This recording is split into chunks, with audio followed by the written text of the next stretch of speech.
In this session, we are going to understand shared user IDs in Android.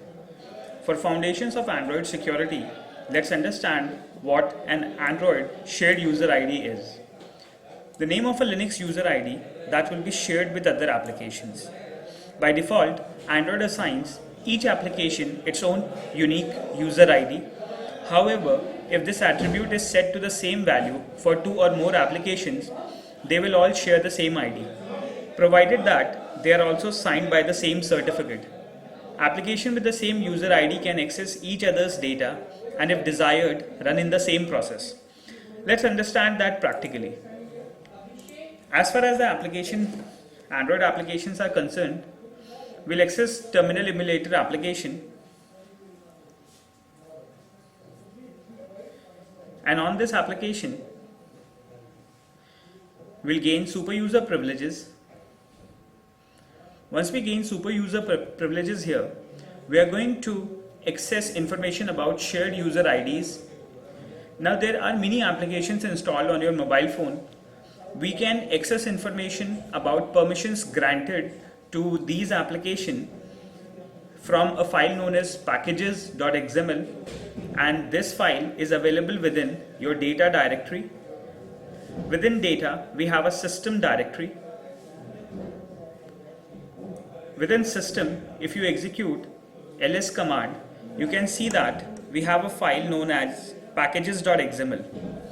We're going to open the content of packages.xml.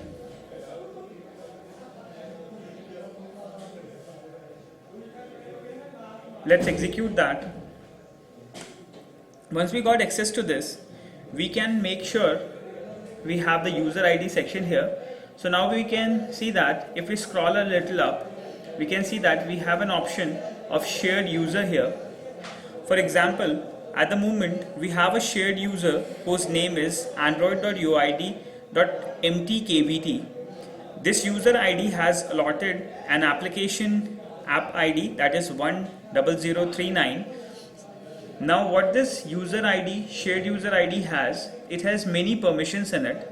The permissions to send SMS, write external storage, read write SMS, read contacts, and a lot of permissions are allotted. Permissions like Bluetooth, flashlight, all these are allotted to this shared user ID. Now what next we have to understand is, it could be possible that there can be an application installed in a mobile device who does not gain an explicit permission, but it is associated with a user ID.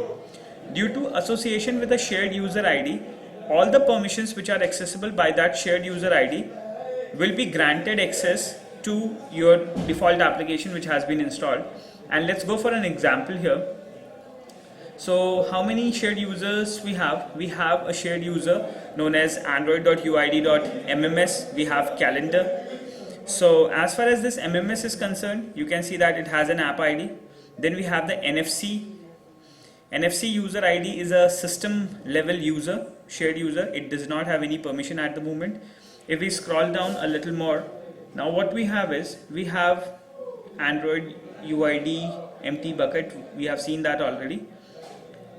Let's scroll a little top, and here what we have is, we have a shared user that is android.uid.system.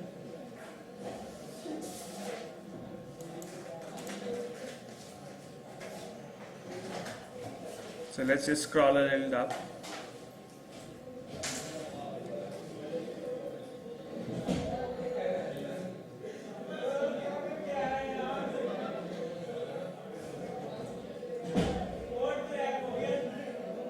So now what we have is, let's say, now we are going to understand how these shared user IDs are connected. So let's say we have an application known as service. So we are going to execute a command and we are going to identify that service. To do this, we can execute cat-n. We are going to open packages.xml and we are going to search for service.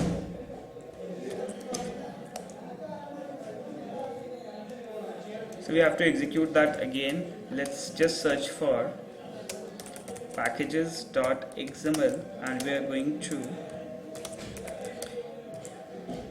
grep with, let's call it as MMS or something. So now once we execute this, you can see that we have an application known as com.android.mms, which does have a shared user ID, and this shared user ID belongs to 10035. So now you can see that we have an application known as com.android.mms installed, which is stored in system app mms.apk. You can see that there is no explicit permission allotted to this MMS application, but it is connected to a shared user ID, and the shared user ID is 10035. So now we are going to search for the shared user ID 10035. So what we'll do, we are going to execute cat on our packages.xml, and we are going to search for 10035. Using this 10035, we are going to understand if we do have a shared user, and now we have a shared user whose name is android.uid.mms, who has a user ID 10035. So we are going to search for android.uid.mms, and we are going to understand what all permissions are allotted to this android.uid.mms, because whatever permissions and resources are accessible to the shared user, they will automatically be granted access to com.android.mms also. So once your application com.android.mms is exploited, you will be able to access all the resources, and you will have permissions to all the allotted permissions to this shared user who possesses the ID 10035. To do this, let's execute cat command on packages.xml, and we are going to search for the app ID Android, the shared user ID android.uid.mms, and now let's just search for the file. So here, once we search for the file android.uid.mms, we have seen that it's written on the line number 177. So let's cat packages.xml, and we will go to the line 1777, and now let's just scroll that back. Now here what we have to do is we have to search for com.uid.mms,